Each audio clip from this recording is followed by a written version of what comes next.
This is The Baseline, discussing the hot button topics of the NBA.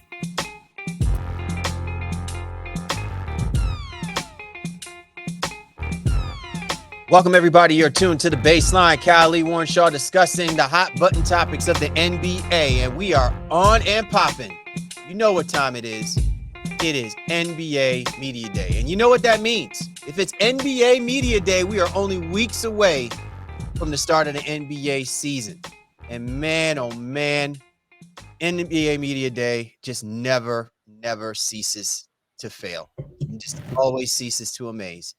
And we got one of the hardest working people out there, repping it, holding it down, and always winds up in the mix of chaos. What do I mean by that? I'm going to let my man share those thoughts when we have our conversations about what happened with NBA Media Day. But, man, let me go and roll out the red carpet to my right-hand man's. Been doing this for so long. My brother from another mother, Mr. Warren Shaw, repping out of Fort Lauderdale, Florida. What's good, Mr. Shaw? I know you are burning the midnight oil, brother, all over NBA Media Day down in Miami. What's good? Man, you know what it is, brother. Like when Media Day is live and that's popping, like that gets the blood pumping. So I'm excited about that. But yes, a little fatigued.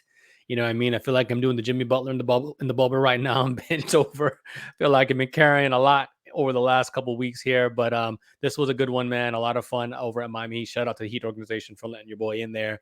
But a lot to discuss. You know, we had our burning questions, not too long ago. So we got some answers to some of our own burning questions. I was 1000% wrong on one thing. So we'll talk about that. But a lot of great stuff to cover this week, my guy. Absolutely, man. A lot of stuff. So NBA Media Day, clearly had its moments. But obviously my man Shaw was bearing witness to some interesting stuff that was happening down in Miami. Don't know if people were catching heat stroke when they got there or the camera flashes just blinded their mentality somewhat.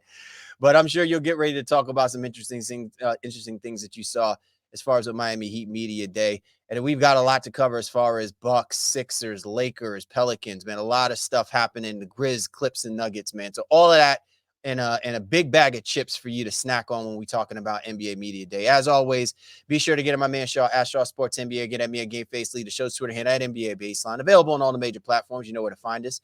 Go to www.baselinenba.com to check out this episode and all of our previous episodes. And also, for those of y'all who've been watching us via the YouTube channel, we say hello.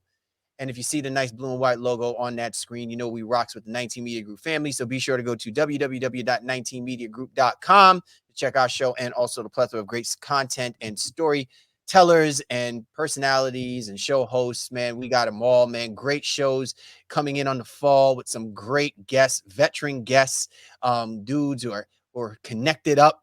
They rolling with us as well too, man. Family is getting bigger, man. We're building an empire out there in 19 Media Group, and we're just always proud and ecstatic to have it happen again for another year. So with that being said, let's just get right into it, Shaw. Miami Heat Day, and we're going to, lay right into it, right? You were there for the Miami Heat Media Day. Obviously, a lot of people are coming in with expectations about what didn't happen for the Miami Heat, because this has been supposed to be the summer of the Heat acquiring Damian Lillard. And if people have been paying attention to Damian Lillard, his talents are now in Milwaukee. And to me, I think, what really sticks out more than anything is what mentality are guys coming in when some of those players know that they were probably a part of those trade rumors. What's the mentality coming in with guys knowing that because that Damian Lillard deal didn't go through, that they have to be confident and sell people on the idea that this team is just as equally good to get to the Eastern Conference Finals like they did a year ago? It's just so many moving parts. And part of the media day is really just getting a preliminary feel for what these guys kind of decompressed in the offseason and said to themselves, okay, this is what we're going to do in order to approach this upcoming season so that you guys understand, what level we are on. Yeah, well, with Miami, they're always going to be a proud franchise. And one of the things that I think even those connected to that media knew was going to be said is Spoelstra specifically, hey, despite everything, we have enough. We have enough. We always find a way. That's our mantra, et cetera, et cetera, et cetera. The Heat are famous for some of their kind of slogans and colloquialisms that they utilize, even outside of just the normal Heat culture that everybody else kind of knows.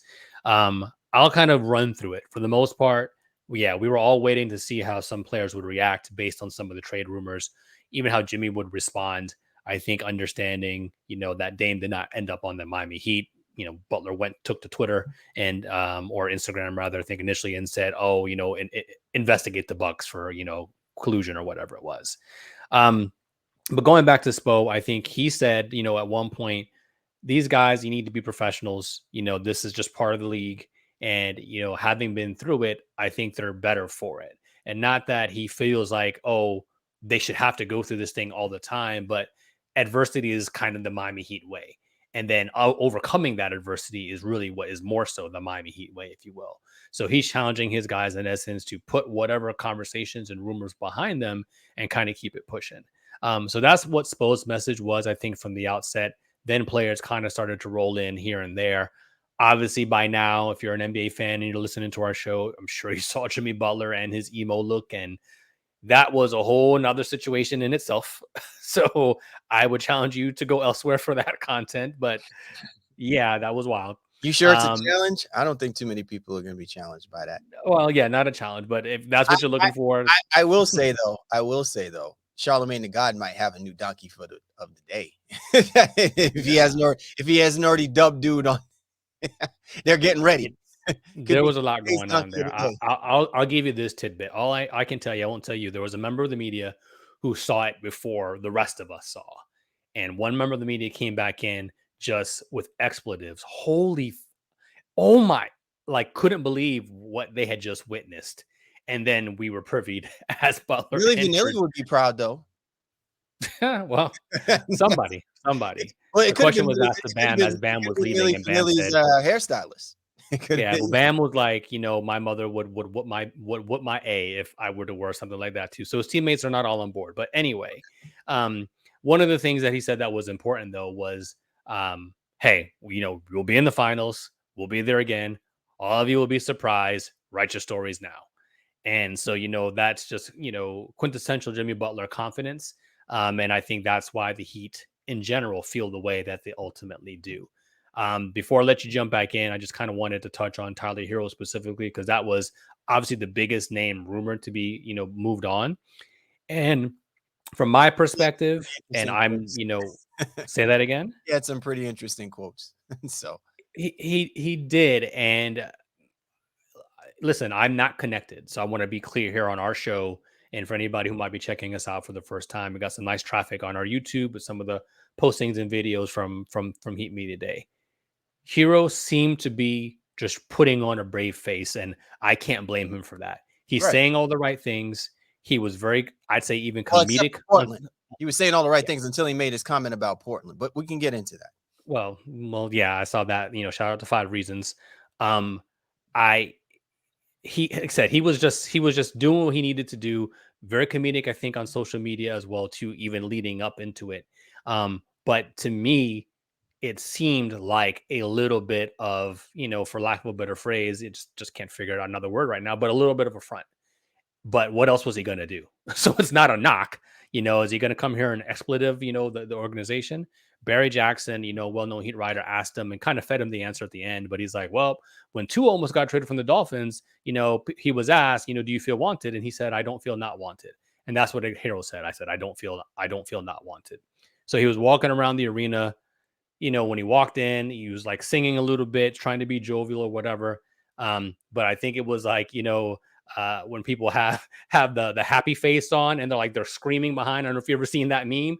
That was the impression I got of Tyler Hero today. But shout out to him for being the ultimate professional.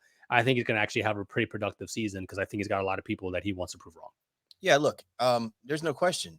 He's gonna have a productive season. I think there's opportunities that have opened up. The only question is can he stay healthy? I don't think anybody's ever wondered whether or not he's going to be a really productive dude for the Miami Heat.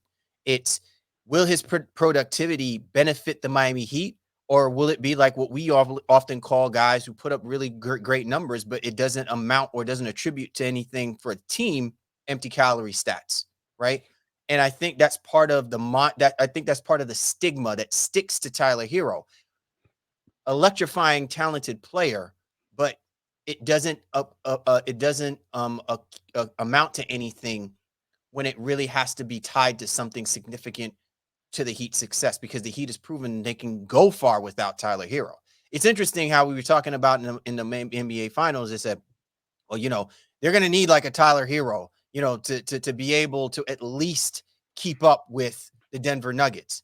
I venture to say, when the Denver Nuggets are on one, you need 10 Tyler Heroes, you know what I'm saying, for them to be able to stick with the Denver Nuggets. But part of that is because we haven't seen Tyler Hero in that situation really elevate and shine. He has his moments, but it doesn't always happen like that. Now, with that being said, part of why I think a lot of that happens is when he makes the kind of comments that he makes. If you want to throw shade at the fact that your name was being bantered about for trade rumors, that's fine. But why are you throwing shade at the Portland Trailblazers? They know what they want. They didn't want you. What does it matter? You know what I'm saying? You can throw shade to everyone else that you want. You won't throw shade at the team who still has you. So that's saying something. But you're going to throw shade at the Portland Trailblazers, who, by all accounts, what they were saying was, no matter what you're trying to package us, it isn't enough for the type of player that we've had on our team for almost 10 damn years. You know what I'm saying? So if I'm Tyler Hero, I should feel some kind of way, not about the Portland Trailblazers, but about how I am not at a level where I should be compared to someone like Damian Lillard if there's going to be a package being made for me to be sent to somewhere. Like, he isn't on that status where you're going to value what Tyler Hero could truly bring to the table for another basketball team when you're talking about superstars being moved from one team to another. So all I'm saying is, when it comes to the Tyler Hero situation, and again, media day brings this out of people. It gives them an opportunity to throw these little subtle jabs, but we as the media and also a lot of other people from other teams are keeping receipts. So I hope Tyler Hero is ready to back all of this nonsense up, because it ain't like dudes ain't going to remember what he said and not give him the business when they step on his court or he travels to their court. Yeah, I mean, well, it's a hard situation for somebody like him to be in, the young guy. And while it seems that the Heat have put him in trade rumors for seemingly 2 years in a row, so doesn't feel a sense of stability within the same organization. And then Portland blatantly, if not verbally, indicates that he wasn't what they wanted, in essence, to be able to be a part of their rebuild in any capacity. And for a lot of ways, you can't blame them for that. So we can talk about Portland later on if need be. But I agree with you in terms of, like, he doesn't necessarily need to throw a jab at them for not wanting to make a deal centered around him. That is a little weird. I'd even need to kind of go back to see how that question was phrased and, why he answered in that way. But it was a soundbite, I don't want to read too much into it. Final thing I wanted to say, though, and just for food for thought, if you're a Heat fan or just kind of even, watching this organization, weird vibes around Kyle Lowry today. Really, really strange vibes. How weird. Didn't seem like he was totally enamored to be there himself. Didn't really speak to anybody today. He showed up and then he left literally within 5 minutes. And that's all I'll say about it for now. But watch Kyle Lowry and whatever situation is going on with him here in the Miami Heat. Well, and I think this, and it goes to something that we were discussing, when it comes to the Miami Heat, because it's good. It's an interesting dynamic that is happening right now, right? I mean, if you're the Miami Heat, one of the reasons why you got Kyle Lowry is you got a veteran championship winning guard who is pretty much a bulldog. He's a pit bull. Despite what you might say, he may not look like he's the best in shape, may not look like he's the most athletic of the guards. And obviously, the trend in the NBA is the guards need to show some level of athleticism and versatility, or if nothing else, can shoot the damn basketball from the other side of the court. Kyle Lowry is none of those things. But what Kyle Lowry gives you is a lot of heart. He gives you a lot of effort, and he also gives you a lot of accountability.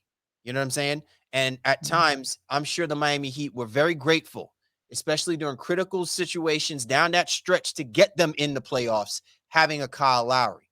That being said, Shaw, the one thing that I think you will always understand when it comes to the Miami Heat, and I'm sure you've seen it and you see how it operates out there are those that are with the program and those who are not with the program. And I just have this feeling, this inkling, that when it comes to Kyle Lowry, who at times can be very quirky and does things his way or whatever, He's just at a point where he's just not with the program. And you Well, only do these type of things unless you truly believe that, listen, if I'm playing or I'm not playing, I'm good. I got my chip and they're still searching for theirs. So if I'm the Miami Heat, I'm not saying, look, because they're not going to tolerate that if that's the case. right. There's a And culture. let me just interrupt from this standpoint. I think I can only go off what I saw today. They'll have a whole training camp. He'll probably talk to media, and maybe all of this is situated. But and media day for especially a veteran like himself is not their proverbial cup of tea.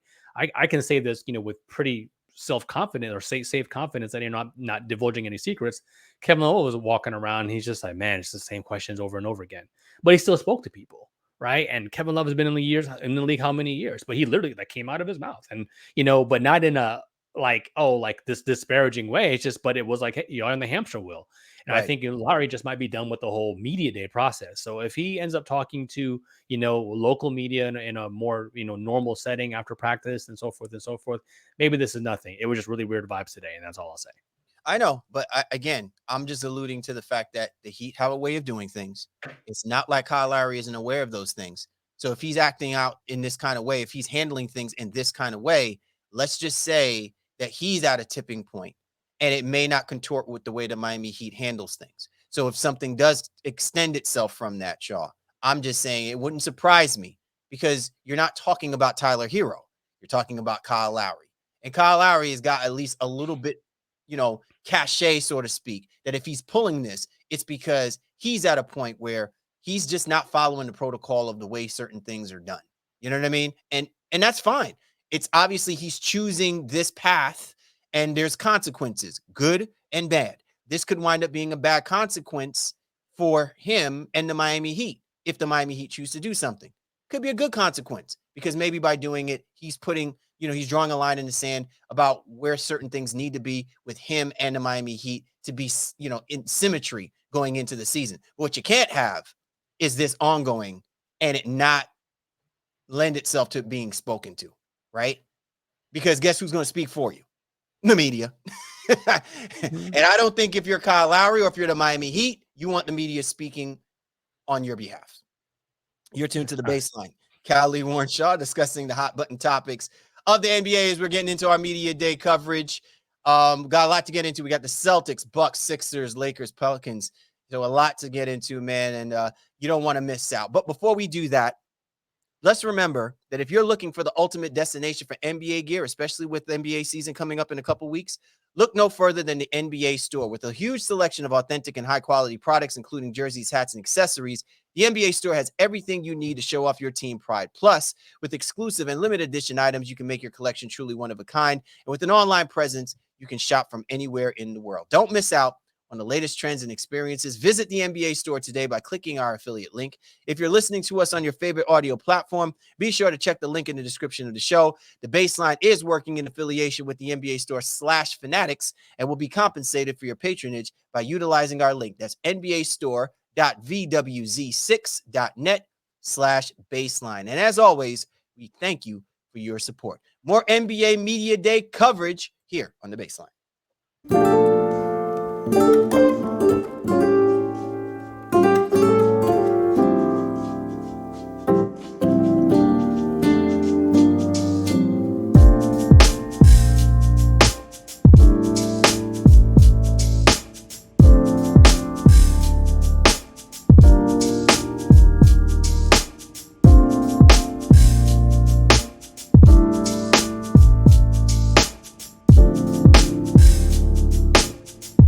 We are back. Callie Warren Shaw, Baseline NBA podcast. And this segment of the Baseline is brought to you by Blue View Footwear. Are you ready to step up your style game without compromising the planet? Introducing an exciting partnership with Blue View Footwear and 19 Media Group Network. Blue View Footwear is renowned for introducing the world's first fully biodegradable and durable sneaker to lead a revolution in cleaner materials and manufacturing. They offer sleek and contemporary styles that cater to a wide range of tastes. Blue View has fully revolutionized the footwear industry. Their innovative plant-based sneakers are constructed of 100% biodegradable materials without sacrificing durability for environmental responsibility. Blue View Footwear believes that fashion and sustainability can coexist harmoniously. Just visit bit.ly bit.ly/BlueView19, and you'll see the ultimate collaboration of fashion sustainability and media excellence. Once again, that's bit.ly/BlueView19, and any purchases made with that link, as always, you're supporting the Baseline and the 19 Media Group, and we will always thank you for your patronage. Back to our coverage, Shaw, as it pertains to the NBA Media Day. Obviously, a lot going on over the past weekend with the Boston Celtics making a big move, acquiring Drew Holiday from the Portland Trailblazers. Portland Trailblazers obviously not messing around, you know what I'm saying, flipping a major name like Drew Holiday, getting draft picks, Time Lord. Look, the Portland Trailblazers are in full rebuild mode, but you can make the argument that even rebuilding for them, they still have a pretty decent basketball team, one that could be, competitive. And I think it just comes down to, can the rookie Scoot Henderson come in and really help elevate this, you know, like collective parts of everything that the Portland Trailblazers have. And we've seen it happen before. I mean, Utah Jazz did it, and they found themselves in the mix to participate and play in the playoffs, to make a playoff run. So why not the Portland Trailblazers? Yeah, I mean, Portland more or less is in a situation where they are still going to be relatively competitive. Joe Cronin indicates today that Malcolm Brogdon might be a part of this team for a little while at least, and then they might flip at a later point just to keep a veteran presence in the locker room. I think when we discussed Drew Holiday going there, that was the mode, but I understand, and I think we both understand Holiday could fetch them a pretty decent return, which it ultimately did. Brogdon can still give you some leadership and some veteran presence within that locker room for those young guys without having to compromise a lot in their playing time. Brogdon is also used to being in six man after winning the Six Man of the Year award last season. So Cronin and the Portland Trailblazers seem to be on the right path. A team that I think is going to surprise people. I'm not predicting playoffs or anything like that, but they could win 25, 30 games. I don't think this is going to be a team in the teens when it comes to wins. DeAndre Ayton very confident about his role, calling himself I think DeAndre or dominating or something like that too, because he says he dominates. So, he's a little quirky and all of that, but I think Portland is in a good space. And it will be really fun to kind of see them hoop this year. I don't think they're going to be as bad as so many people think they are going to be. Yeah, I totally agree with you. And for the Boston Celtics, look, this is a solid move, right? Getting Drew Holiday. Is it an upgrade from Malcolm Brogdon? Absolutely. But I think the upgrade is more on this team's ability to get back to playing defense. And I think, you don't have to ask Drew Holiday to be, prime Holiday, like he was a few years ago when he won that championship with the Milwaukee Bucks and Giannis. But I really think that he can hold the Celtics accountable from the defensive standpoint. The one thing that I think that just really kind of gets at me, Sean, we were talking about this, is Drew Holiday is not the kind of player that's going to hold this team accountable. And I think the voice of accountability for this team to step up and really, play the kind of basketball that they're capable of playing, it's going to have to come from Jaylen Brown. He's going to have to be that voice in the locker room. They need to hear a fresh voice. They obviously don't have that anymore in Marcus Smart. So it's going to be on Jaylen. And there are times where Jaylen seems like he's got it, and there are times where Jaylen doesn't seem like he has it. So it'll be very interesting how this trifecta operates. Listen, the Celtics, I still think are going to be contenders, but until they address their front court, man, I'm still not completely sold on the East going through the Boston Celtics. No, fair enough. And, I'd only counter with, I think that leadership role can be Tatum or Brown at this stage of Tatum's career if you're going to be elite. And I know Kevin Durant has kind of, gone through his career being an elite level player, Hall of Fame player, without ever really being the leader of a team, so to speak. And not to be disparaged, I know he's been a captain and things that nature, but, I think just really having his imprint and footprint on the locker room doesn't seem to be something that he's been in. I don't know if Tatum is in that same mold. I think this would be the season to kind of prove that he's not, right? And so which one of those two guys ends up stepping up the leadership standpoint, that would be awesome, I think, for the Boston Celtics, because then you're paying your highest paid guys and your all NBA guys now to also be leaders and not just produce on the court, but also to help within the locker room space. Losing Robert Williams is going to be huge for them. So I agree with what you're saying in terms of the front court aspect. We'll see what they do. They still have some flexibility to make some other moves, but no doubt Milwaukee and Boston are at least trying to be the top two teams in the Eastern Conference. We'll see how it plays out on the court. Absolutely. How about Giannis, man? He's been cursing a lot. He's telling Damian, let's go get this effing championship. dude, don't you have kids? What dad jokes could you possibly come up with now that you're cursing all the time? Like, unbelievable. Giannis is serious. He's Well, serious now. yeah, He's serious, and I think the league should be put on notice of that as well too. I mean, even when he's saying, he said something about money, and having money is one thing, but having a lot of effing money is another thing. That's when you're rich or whatever. The expletives don't, make it any more emphatic, I guess, in some ways, depending on who's listening. But I think we're starting to see a different side of Giannis here, who is completely, and I don't know that he's never not been this way, but it's just been more vocal. He wants to win. And it's almost he's gone back on what he said about last year with some of his comments. Because remember, he said last year wasn't a failure.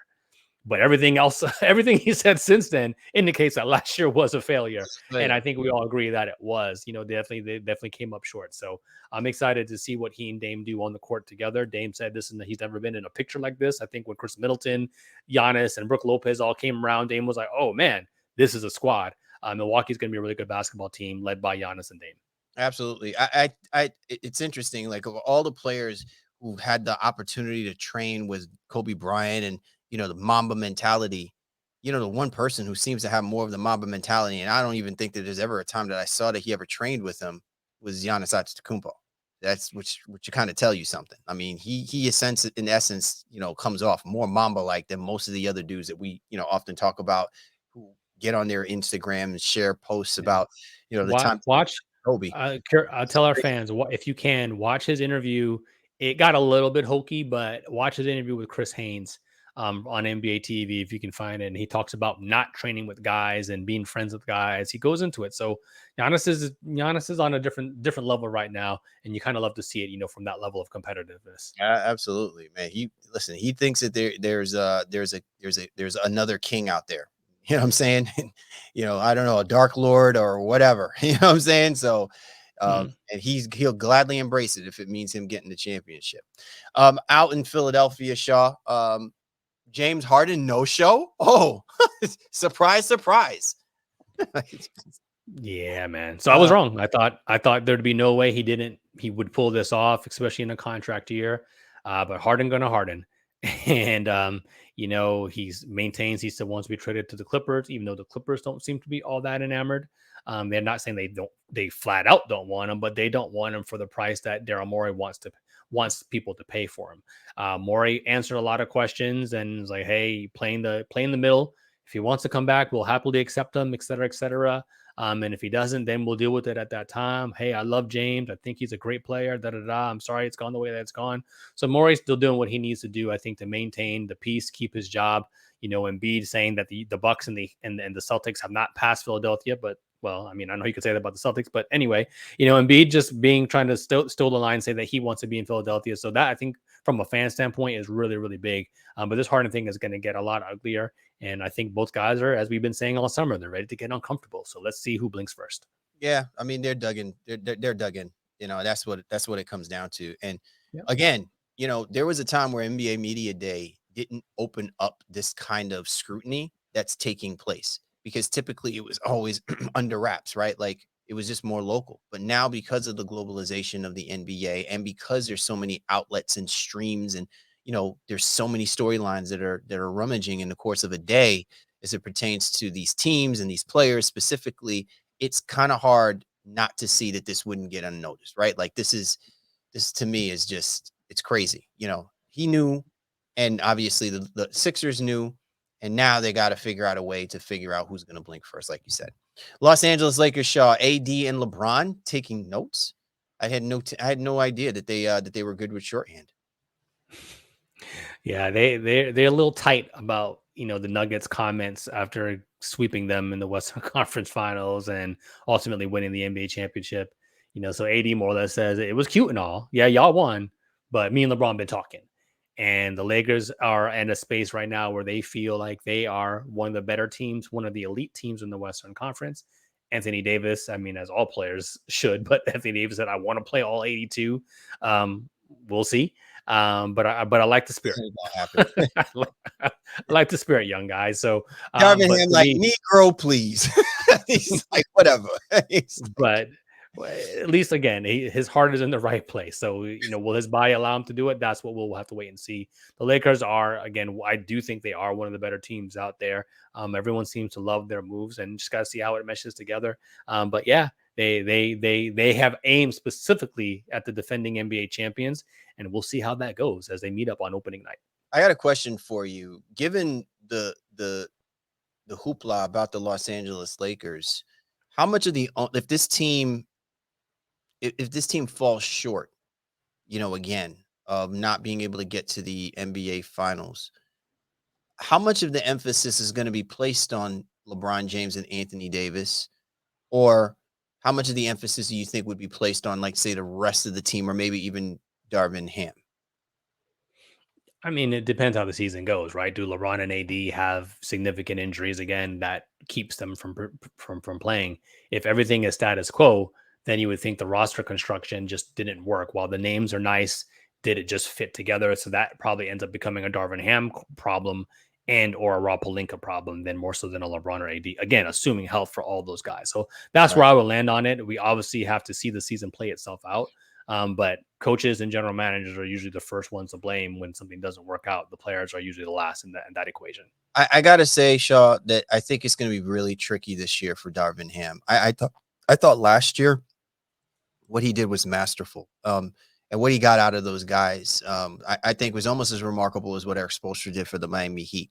But I really think that this year is you're gonna have to see him pull, a rabbit out of the hat, with how he's gonna have to manage both LeBron James and Anthony Davis. And I think a lot of this is gonna be predicated on how increasingly talented this roster is going to be. Because I think if there's anything that they could hope for, if you're the Lakers, is that they are in the presence of a lot of blowout games that can allow them to rest LeBron and AD. Because to me, I think the run through the playoffs is going to be so critical. It's hard for me to imagine that LeBron James is going to have enough in the tank through another 82 game season, regardless if he takes rest days or whatever. And Anthony Davis, same thing. And then they still figure out a way to win 16 games in order for them to win that chip. It's just, I don't know. It just every year it feels like it's more and more daunting. And that onus comes down to the coaches being able to manage these players properly. And I just think it's a slippery slope. So if Darman Ham pulls this off, bro, you need to give him his flowers. Absolutely. Just crazy. New Orleans Pelicans. Zion proclaiming love for Nola and his teams. Now, if I'm Zion, I'd be very careful throwing out that L word. Already got him in trouble already this offseason. and I would have just waited until this team is first in this division, or one of the top 3 teams. But hey, can't knock a kid, man. He got a big, bright, smiley face, so why discourage it? Yeah, he's still one of the more engaging personalities, I think, to talk to on media day. When they asked him, what he worked on, being, unstoppable or dominant or something to that effect, right? And he's smiling. He says, "How many times do I need to say this? I want to be in New Orleans. I want to be here for my teammates." So I think that's been a question. David Griffin also indicated that he saw Zion and knows Zion has hired people to help him with his body and help him with his diet. And Griffin said point blank, this is the first time we've seen him take that part of his career seriously. I got to ask you this real quick, Shaw. Who is it that's asking him this question if he still wants to be with Nola? Is it the local reporters, or is it like the regional reporters, you know what I'm saying, from the major outlets? That part I don't know. I'm seeing sign clips as well too. Didn't sit here and watch everyone's media day, intimately, but just picking up off of what was piggybacked and what put out there. So yeah, I don't know again the frame of that question, but he more or less says like how many times I need to say it. So I don't. He didn't really say it with an attitude, but at the same time, he's tired of repeating himself at the same, in the same breath. So I'm happy for him, and he looks good. Yeah, well, and hopefully he stays looking good. My thing is that, and I'm not saying that he shouldn't have to say it, because obviously if it's being asked and he's going to have to answer it, and I'm sure you would get tired of repeating yourself over and over again. But I often say to myself, when guys keep saying it like this, or keep, proclaiming this, it reminds me a lot like what people often gravitate to is what happened with Anthony Davis. And it's just to the point where you keep asking enough, the person gets annoyed to say, fine, I don't want to be here. Does that help you guys? Does that make you feel happy? And then the next thing you Yeah. know, he's like shipped out of here. You know what I mean? To me, I just feel like if you are a local reporter, I hope you're not pushing this because you need clicks or you need to really, just because Zion is going through whatever he's been through, it's quite evident that you listen, after he signed the extension, he's in it, at least until the next extension comes. So, and there's nothing that's giving you the inclination that that the Pelicans have not been putting together a competitive basketball team. It's just that it can't be as competitive as it wants because their main dude just is never on the damn basketball court. So, that's what it comes down to before we have to start. If Zion said to himself, I want to go somewhere else, everybody's going to be looking at him to do what? What, to get injured and just sit out on the bench for the rest of your career? Like, nobody's going to want that. Everybody wants to see what this potentially can lead to. Nobody wants to do what he might be any longer. Like, everyone's beyond that. If this is the year that he actually says, I'm strapping on my boots, I'm going to start thinking, acting differently, being healthy, holding myself accountable, get out there and be out there for my teammates. All right, then we can start from there. It's like hitting the reset button. But everything from this point forward, if it's back to the same old, he can demand wherever he wants to go. I think at this point moving forward, Zion's career will be looked with a lot of skepticism because they don't know how genuine it is. At least we didn't have to worry about that with Anthony Davis. It was just a risk of whoever's going to pony up to take Anthony knows what they were getting. But when he's there, there's no question of the potential that team can have with him being the lead dude. Well, Zion again is in a space where he's looking to contribute, and I agree with you 1,000% in terms of the aspect. He just needs to prove it on the court. So enough talk. Let's see you stay healthy, play 65 to 70 games, and we'll have a conversation. All right, quick hitter, Shaw. Memphis Grizzlies media day. Obviously, the big person not there, Ja Morant. But I think a lot of focus is about whether or not this team has enough to hold out until Ja Morant returns. Well, the big thing is that he will be able to practice and travel with the team, serving his 25-game suspension. So basically letting him back into the facility is a huge situation. So I think it will keep him ready and rearing to go and keep him healthy because he misses, a handful of games each year as well, each season as well, too. So due to injury. So hopefully now, he'll be able to play the, whatever 57 games that he'll be available for without incident. Los Angeles Clippers, obviously big expectations, this year. Tyronn Lue hoping that, his guys are going to stay healthy and try to really make this push. Yeah, big year in Clipperland. Obviously, they make an interesting signing. Josh Primo, whatever was going on with him in that situation in San Antonio, league has decided he'll be served a 4-game suspension. But I think it's an astute move from a talent standpoint. Character-wise, I guess we got to wait to see if Primo's learned his lesson or whatever that actually was. But I don't think he's going to be there and be the guy. But I think it's a nice person to take a risk on from a talent perspective. And then obviously if Kawhi and PG can be there, Russ is back as well too, saying the Russisms, if you will, that it's not a championship or bust season. Well, I don't know what else the Clippers are playing for. I think Bomber would disagree. But Russ going to do Russ, and I'm here for all of it. All right, finally, Shaw, I know that we talked about the Denver Nuggets a little bit before because, hey, they kind of called out the Los Angeles Lakers quite often and, in celebration of their championship. But listen, make no bones about it. The Nuggets are still the top team to beat. There's nothing. Listen, they did lose a couple of important pieces, but their core pieces are still there and their core pieces still have upside potential to be even better, which could really help augment or offset a little bit of what they lost. And somewhere along the way, there's always waiver moves or decisions that can be made in order to bolster that basketball team. But nothing really gives us the inclination that the Nuggets are going to take a step back from what they achieved last year. Yeah, our thing here is more or less they're the defending champions, so we need to put some respect on their name and at least mention them through media day. I think Jokic comes in, kind of, doing his little bop or whatever it is, his little walk. They ask him, "Have you touched a basketball, since the finals?" And he kind of sheepishly says, yeah, a few times. And then Jamal Murray says, nah, he touched the rock at all. So we don't know. But maybe today at media day, like taking some of those pictures, the first time Jokic has touched the ball since the NBA finals. And hopefully, he won't take too long to kind of get back into the MVP all NBA Finals MVP shape that he was in just this past season. But again, we need to put respect on Denver's name. They are the defending champion, so I thought it was due that we need to at least mention them here in our media day segment. Not absolutely. And listen, what does it matter if Jokic? I think if anything, the rest of the NBA should be happy Jokic didn't touch that damn basketball. It seems like every time he touches that basketball, the rest of the league is in trouble. So they catch wreck. Catch right, exactly. You can catch them strays if they want. Awesome show this week, Shaw. I mean, and again, kudos to you, man, for being able to make it out there for Miami Heat NBA Media Day. I'm sure it was certainly worth your while, but I know you're running on fumes, brother. Yeah, man. I'm just gonna go lay it down here and get ready for the week ahead. Preseason game's gonna be, not too far away here, just in a couple of days.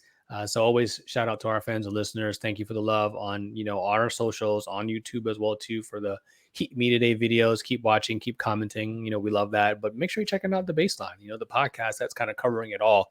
My guy here, Khalid, just one of the best out there. So just excited to be in the saddle for another season. It's going to be a wild one. Lots of intrigue coming our way for this NBA season. So make sure you tap in the Baseline, and shout out to the rest of our basketball shows. Make sure you follow the Late Night Lake Show. Make sure you follow Close Up Magic as well too. Those guys do a great job. Gerald Brown now doing an all sports show, with Rick Mahorn. So they'll do some basketball, but obviously some NFL and some other sports like that as well too. But shout out the whole 19 media as well too. Small Town USA, Gimmick Infringement, the whole nine. Everybody's fire, man. Check them all out. Everybody, man. It's just flame on. You know what I'm saying? Flame on. Once again, man, we appreciate you and yours for hopping on board with us this week for the Baseline. Khalid, Warren Shaw, we appreciate you guys. We do. We'll catch up with you next time.